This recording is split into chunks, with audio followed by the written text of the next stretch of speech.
زلیخا نے مصر کی عورتوں کو بلا بھیجا۔ وہ اسے کچھ ملامت کر رہی تھیں کہ یہ بھی کیا عورت ہے، اپنے غلام کو دل دے بیٹھی اور پھر رام بھی نہیں کر سکی۔ تو اس نے کہا کہ اچھی بات ہے، تم ہی لوگ آ کے اپنے چلتر آزما کے دیکھ لو۔ چنانچہ ایک مجلس آراستہ کی گئی اور اس میں اس کا اہتمام کیا گیا کہ نہ صرف عشوہ و غمزہ و ادا کا اہتمام ہو بلکہ کچھ دھمکی دے کے بھی ان کو آمادہ کیا جائے۔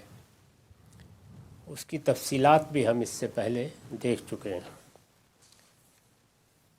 اس پر میں نے جو حاشیہ لکھا ہے وہ یہ ہے کہ قرآن نے اپنے اسلوب کے مطابق چند فقروں میں ایک پوری داستان سمیٹ دی ہے۔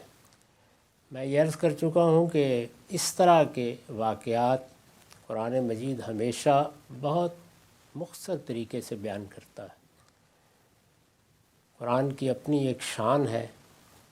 بعض خرافات کی نوعیت کی چیزیں اشارتاً تو بیان کی جا سکتی ہیں، لیکن ان کو تفصیلات کا پیرہن دے دینا یہ قرآن کا مضمون نہیں ہوتا۔ یہ قرآن نے اپنے اسلوب کے مطابق چند فقروں میں ایک پوری داستان سمیٹ دی ہے۔ مطلب یہ ہے کہ یوسف علیہ السلام سامنے آئے تو حسن و جمال اور پاکیزگی و تقدس کے ایک پیکر کو اپنے سامنے کھڑا دیکھ کر، یعنی یہ دونوں پہلو تھے شخصیت میں۔ حسن و جمال تو تھا ہی، ایک جوان رانا ہے، ابھی 18-20 سال کی عمر ہے، لیکن حسن و جمال ہی نہیں تھا، اس کے ساتھ پاکیزگی اور تقدس کا جمال بھی تھا۔ تو حسن و جمال اور پاکیزگی اور تقدس کے ایک پیکر کو اپنے سامنے کھڑا دیکھ کر پہلے تو دنگ رہ گئیں۔ یہ وہ خواتین کی مجلس ہے جس میں جو کچھ پیش آیا اس پر تبصرہ کیا جا رہا ہے۔ پھر ذرا سنبھلیں، پہلے تو دنگ رہ گئیں، پھر ذرا سنبھلیں، اور چونکہ بڑے دعوے اور تنتنے کے ساتھ آئی تھیں، یعنی یہ کہہ کے آئی تھیں کہ ذرا ہمیں موقع ملا ہوتا تو ہم دکھاتی ہیں کہ ایسے لوگوں کو کیسے رام کیا جاتا ہے۔ یہ زلیخا نے کیا کیا؟ چونکہ بڑے دعوے اور تنتنے کے ساتھ آئی تھیں، اس لیے اپنے چلتر آزمانا شروع کیے۔ جب اندازہ ہو گیا کہ ان کی سب ادائیں غمزے اور عشوے ناکام ہو رہے ہیں تو دھمکی دی کہ نہیں مانو گے تو ہم یہیں جان دے دیں گے۔ چنانچہ اپنی اس دھمکی کو سچ ثابت کرنے کے لیے ان میں سے بعض نے اپنے ہاتھ جگہ جگہ سے زخمی کر لیے۔ یہ میں عرض کر چکا ہوں کہ اس آیت کو بالکل غلط سمجھا گیا ہے۔ اس میں یہ نہیں ہوا کہ مبہوت ہو کر ہاتھ کاٹ لیے، بلکہ یہ ایک تدبیر تھی جو کی گئی، اور قرآن نے صریح لفظوں میں بتایا ہے کہ فَلَمَّا سَمِعَتْ بِمَكْرِهِنَّ، یعنی وہ کیا تدبیر بیان کر رہی ہیں جس سے وہ رام کر سکتی ہیں۔ جب زلیخا کو اس کا پتہ چلا تو اس نے کہا آ جاؤ، اور سب کو چھریاں دے کے بٹھا دیا کہ اب کر لو جو کرنا ہے۔ چنانچہ اپنی اس دھمکی کو سچ ثابت کرنے کے لیے ان میں سے بعض نے اپنے ہاتھ جگہ جگہ سے زخمی کر لیے، لیکن جب یہ حربہ بھی کامیاب نہیں ہوا تو پکار اٹھیں کہ یہ آدمی نہیں ہے، یہ تو کوئی فرشتہ یزدانی ہے۔ استاذ امام لکھتے ہیں ان بیگمات کا یہ اعتراف حضرت یوسف کی کمال درجہ تعریف بھی ہے، اپنی شکست کے لیے ایک عذر بھی۔ یعنی یہ جو جملہ انہوں نے بولا ہے اور جس کو قرآن نے نقل کیا ہے کہ سبحان اللہ، یہ تو کوئی آدمی نہیں ہے، یہ تو کوئی فرشتہ ہے۔ ان بیگمات کا یہ اعتراف حضرت یوسف کی کمال درجہ تعریف بھی ہے اور اپنی شکست کے لیے ایک عذر بھی۔ اس کے اندر یہ مضمون بھی مضمر ہے کہ اگر ہم ان کو جیت نہ سکے تو اس کی وجہ یہ نہیں ہے کہ ہمارے فن یا ہمارے حسن و جمال میں کوئی نقص تھا، بلکہ اس کی وجہ یہ ہے کہ ہمیں مقابلہ ایک معزز فرشتے سے کرنا پڑا جبکہ ہمارے سارے اسلحے صرف انسانوں ہی پر کارگر ہونے کی صلاحیت رکھتے ہیں۔ یعنی یہ محض خراج تحسین ہی نہیں ہے، اپنا ایک عذر بھی ہے کہ ناکام ہوئی ہیں تو کسی عام انسان کے سامنے ناکام نہیں ہوئی۔ یہ سرگزشت یعنی جتنا حصہ اس سے پہلے زیر بحث آ چکا جس کا یہ خلاصہ ہے، یہ سرگزشت اس درجے ایجاز و اختصار کے ساتھ کیوں نقل کی گئی ہے؟ یعنی ایک مجلس منعقد کی گئی، اس میں انہوں نے اپنے عشوے اپنی ادائیں آزمائیں، اپنے ہنر آزما کر دیکھے، تو بظاہر لگتا ہے کہ یہاں کچھ تفصیلات ہونی چاہیے تھیں۔ ایک ایک لفظ میں قرآن نے ایک ایک مرحلے کو بیان کیا ہے، اس درجہ ایجاز و اختصار کے ساتھ کیوں نقل کی گئی ہے؟ اس کا سبب غالباً یہ ہے کہ قرآن نے اسے اپنے شایان شان نہیں سمجھا کہ ان خرافات کی تفصیل کرے جو حضرت یوسف کا دل جیتنے کے لیے وہاں ہوئی ہوگی، اس کو قرآن نے پسند نہیں کیا۔ یہ سب ہو گیا، تو اب آگے دیکھیے، قالت فذلکن الذی لمتننی فیہ، اس نے کہا دیکھ لیا، یعنی جب یہ سب ہو گیا تو اس نے کہا، یعنی کس نے؟ زلیخا نے، اس نے کہا دیکھ لیا، یہی ہے جس کے بارے میں تم مجھے ملامت کر رہی تھی۔ وَلَقَدْ رَاوَدتُّهُ عَن نَفْسِهِ فَاسْتَعْصَمَ، بے شک میں نے اسے رجھانے کی کوشش کی تھی مگر یہ بچ نکلا، کوئی چیز بھی اس کو آمادہ نہیں کر سکی۔ اس کے بعد اس نے کہا وَلَئِن لَّمْ يَفْعَلْ مَا عَمُرُهُ لَيُسْجَنَنَّ وَلَيَكُونَنَّ مِنَ الصَّاغِرِينَ، تاہم میں جو کرنے کے لیے اسے کہہ رہی ہوں، اس نے اگر نہیں کیا تو ضرور قید کیا جائے گا اور ضرور ذلیل ہوگا۔ یعنی اس نے بھی ایک دھمکی دے دی کہ میں ناکام رہی، تم لوگ بھی ناکام رہیں، اس سے فرق نہیں پڑتا، اگر یہ نہیں مانتا تو سوچ لے، اس گھر میں شہزادوں کی طرح رہ رہا ہے، پھر ایک نتیجہ نکلے گا، اور وہ یہ کہ یا تو برسوں کے لیے قید میں پھینک دیا جائے گا اور یہ ویسے ذلیل ہو کے کہیں نکال دیا جائے گا۔ تو یہ اس نے گویا ایک اور دھمکی دے دی۔ اس پر میں نے لکھا ہے یہ ایک مزید دھمکی ہے۔ زلیخا نے پہلے بڑے تیکھے انداز میں عورتوں کے ادعا کا جواب دیا ہے، یعنی پہلے تو اس نے یہ کہا کہ تم نے میرے اوپر بہت طنز و تاریض کے تیر برسائے، بہت باتیں کیں، میں جہاں تہاں سے سنتی رہی کہ تم لوگ یہ کہہ رہی ہو کہ اپنے غلام پر فریفتہ ہو گئی اور پھر کچھ کر بھی نہیں سکی، تو یہ تم لوگوں نے دیکھ لیا کس شخص سے معاملہ پڑا ہے۔ پہلے جملے میں تو اس نے اس ادعا کا جواب دیا ہے۔ یہ ایک مزید دھمکی ہے، زلیخا نے پہلے بڑے تیکھے انداز میں عورتوں کے ادعا کا جواب دیا ہے، پھر صاف کہہ دیا ہے کہ میں اس کی جان چھوڑنے والی نہیں ہوں، اس لیے یہ اپنی روش پر قائم رہا تو لازماً جیل کی ہوا کھائے گا۔ اس کے معنی یہ تھے کہ ہوس کی محبت دھمکی بھی دے رہی ہے اور اپنے سب حربوں میں ناکام ہو جانے کے بعد اپنی ناکامی کا انتقام لینے کا فیصلہ بھی کر رہی ہے۔ دونوں چیزیں اس نے بیان کر دیں۔ حضرت یوسف کے لیے یہ ایک نئی آزمائش تھی جس سے اب وہ دوچار ہونے والے تھے۔ زنان مصر کی اس مجلس سے اس زمانے کی مصر کی اخلاقی حالت کا بھی اندازہ کیا جا سکتا ہے کہ اس طرح کے معاملات میں وہ دور حاضر کی تہذیب سے کسی طرح کم ترقی یافتہ نہیں تھے۔ ہمارے ہاں عام طور پر لوگ جب اپنے زمانے کو دیکھتے ہیں تو بہت پریشان ہو جاتے ہیں۔ اگر کبھی بصیرت کی نگاہ سے تاریخ کو پڑھا ہو، قدیم بغداد کی تاریخ پڑھ لیجئے،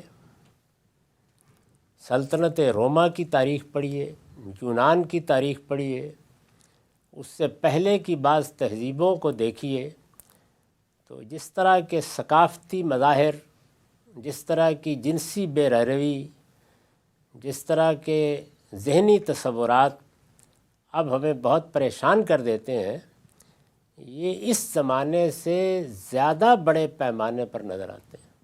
تو اس لیے یہ دنیا جب سے بنی ہے ایسی ہی رہی ہے۔ اس کو اس طرح قبول کر کے آدمی کو اپنے ایمان و عمل کی حفاظت کرنی چاہیے۔ یہ ایسی ہی رہے گی۔ اس کے پروردگار نے اس کو اسی کشمکش کے ساتھ پیدا کیا ہے۔ یہ شیطان اور رحمان کی کشمکش ہے، جس میں بڑی ہمت کر کے کنکر مارنے پڑتے ہیں۔ ہمارے ہاں حج میں اسی کو ایک تمثیل میں ڈال دیا گیا ہے۔ تو یہ کشمکش کبھی ختم نہیں ہوگی۔ اس میں مجھے کیا کرنا ہے، آپ کو کیا کرنا ہے، مصلحین کو کیا کرنا ہے، اساتذہ کو کیا کرنا ہے۔ اسی طرح اگر کہیں مسلمانوں کی کوئی حکومت ہے تو اس کی کیا ذمہ داریاں ہیں، یہ سب اپنے اپنے دائرے میں محنت کر سکتے ہیں، لیکن دنیا جنت بن جائے یہ اللہ تعالیٰ کی اسکیم کے خلاف ہے۔ یہاں حق و باطل اور خیر و شر کی کشمکش رہے گی، اور بارہا ایسا ہوگا کہ شر بہت پھیل جائے گا، اس کو عروج حاصل ہوگا۔ ذرا اندازہ کیجئے کہ اس وقت جو ہماری بستیاں ہیں ان میں ہماری طرح کے طالب علم جا کے بیٹھ جائیں اور لوگوں کو کچھ سچائی کی طرف، حق کی طرف، اللہ کی کتاب کی طرف بلائیں، تو میں تجربے سے یہ عرض کر رہا ہوں کہ دسیوں لوگ بات سننے کے لیے تیار ہو جاتے ہیں، دسیوں لوگ اپنے آپ کو تبدیل کرنے کے لیے تیار ہو جاتے ہیں۔ لیکن لوط علیہ السلام کی بستی کا جو نقشہ قرآن نے کھینچا ہے اس کو پڑھیے اور دیکھیے۔ یعنی جب نکالنے کا فیصلہ کیا گیا تو ابراہیم علیہ السلام مجادلے کے لیے کھڑے ہو گئے، یعنی اللہ تعالیٰ کے ساتھ بحث شروع کر دی انہوں نے۔ قرآن مجید نے اس بحث پر بھی بڑی محبت سے ان کو خراج تحسین ہی پیش کیا ہے، اور یہ کہا ہے، قرآن کے الفاظ یہ ہیں کہ ابراہیم بہت ہی دل کا درد مند تھا۔ وہ شروع ہو گئے، انہوں نے کہا کہ یہ کیسے ہو سکتا ہے، وہاں ہو سکتا ہے 50 راست باز ہوں۔ اللہ تعالیٰ نے فرمایا ابراہیم اتنے بھی نہیں ہیں، 40 ہوں، ان کا اتنے بھی نہیں، انہوں نے کہا 30 ہوں، انہوں نے کہا ابراہیم اتنے بھی نہیں ہیں، 10 ہوں، فرمایا اتنے بھی نہیں ہیں ورنہ چھوڑ دیتا۔ تو یہ صورتحال ہے اس بستی کی، تو اس لیے ایسی صورتحال میں گھبرانا نہیں چاہیے۔ تو یہ فرمایا کہ میں نے تو اپنی طرف سے ہر کوشش کر دیکھی ہے، اب یہی ہے کہ اسے جیل ہی جانا پڑے گا۔ اگر اس نے میری بات نہیں مانی تو یہ نتیجہ بھی دیکھ لے گا۔ جب زلیخا کی زبان سے یہ بات حضرت یوسف نے سنی تو دیکھیے کیا دعا کی۔ قال ربی السجن احب الی مما یدعوننی الیہ۔ اس پر یوسف نے دعا کی کہ پروردگار، قید خانہ مجھے اس چیز سے زیادہ پسند ہے جس کی جو مجھے دعوت دے رہی ہیں۔ یہ ہے ایک بندہ مومن کا رویہ۔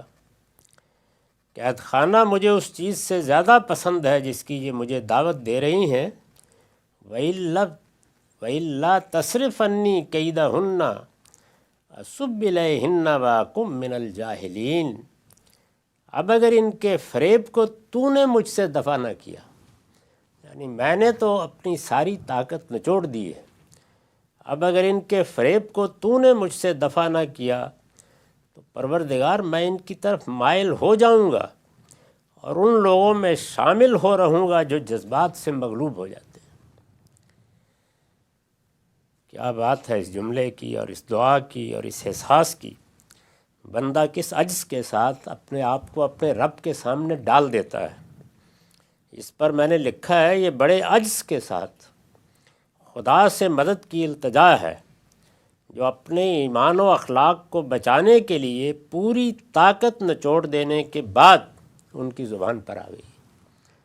پروردگار اب میرے بس میں نہیں رہا، جو میں کر سکتا تھا میں نے کر دیا ہے۔ آگے وضاحت ہے کہ یہ دعا فوراً قبول ہو گئی۔ اس کی وجہ یہ ہے کہ جب بندہ شیطان کے مقابلے میں اس حد تک استقامت دکھانے کے بعد اپنے آپ کو اپنے پروردگار کے آگے ڈال دیتا ہے تو اس کی دعا ضرور قبول ہوتی ہے اور فوراً قبول ہوتی ہے۔ اس میں جس قانون کو میں نے بیان کیا ہے اس کو سمجھ لینا چاہیے.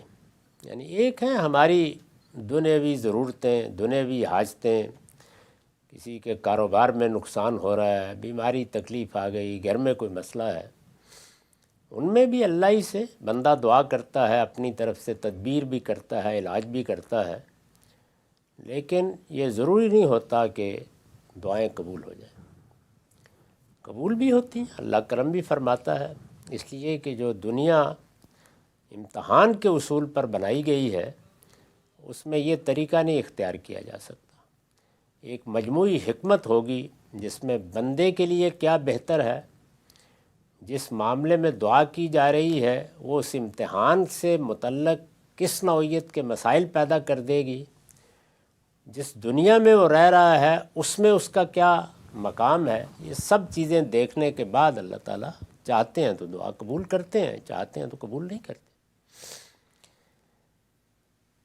لیکن اگر ہدایت کی دعا مانگی جائے جو ہم ہر روز مانگتے ہیں، ہماری نمازوں کی سب سے بڑی دعا ہدایت کی دعا ہے. سورہ فاتحہ میں اہدنا الصراط المستقیم، اور پھر اللہ تعالیٰ کی مدد اس کی راہ پر چلنے کے لیے مانگی جائے اور اس میں اپنی طرف سے جو قوت میسر ہو سکتی تھی وہ صرف کر دی جائے، تو یہ دعا ایسے ہی قبول ہوتی ہے جیسے یہاں قبول ہوئی. یعنی اس کے رد ہونے کی کوئی وجہ ہی نہیں ہے. اس دعا کو یعنی ہدایت کی دعا اور ہدایت پر ثابت قدمی کی دعا بشرطے کہ بندہ اپنے حصے کا کام کر دے، یہ اللہ تعالیٰ کا وعدہ ہے کہ وہ قبول کرتا ہے. اور اس کو بیان کیا ہے قرآن مجید میں متعدد جگہوں پر، یہاں بھی یہی ہوا ہے. تو انہوں نے اپنے آپ کو اپنے پروردگار کے سامنے گویا ڈال دیا کہ اب میرے بس میں نہیں رہا، میں جتنا مقابلہ کر سکتا تھا میں نے کر لیا، اب آپ میری مدد کریں اور ان کے فریب کو مجھ سے دفع کر دیں. یہ دعا انہوں نے کی. یہ دیکھیے قبول کس صورت میں کی ہے. یعنی آسمان سے فرشتے نہیں آ گئے کہ وہ زلیخا کا گلا دبوچ دیں، نہیں، یوسف کو جیل میں ڈالنے کا اہتمام کر دیا گیا، اس کی بھی قیمت دینی پڑی ہے.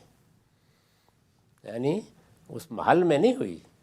ٹھیک ہے، اب آپ نے اگر یہی کہا ہے، انہوں نے یہی کہا تھا نا کہ السجن احب الی مما یدعوننی الیہ، مجھے جیل اس سے زیادہ پسند ہے. فرمایا ٹھیک ہے، بچنا چاہتے ہو تو ہم مدد کرتے ہیں، جیل میں چلے جاؤ، رہو جہاں. 18 سال رہے ہیں کم و بیش، 1-2 دن نہیں. تو انہوں نے یہ دعا کی تو فرمایا فاستجاب لہ ربہ، اس کے پروردگار نے اس کی یہ دعا فوراً قبول کر لی. تو اس کے پروردگار نے اس کی یہ دعا قبول کر لی. فصرف عنہ کیدہن انہ ھو السمیع العلیم، اور ان کا فریب اس سے دفع کر دیا، بے شک وہ سننے والا جاننے والا ہے.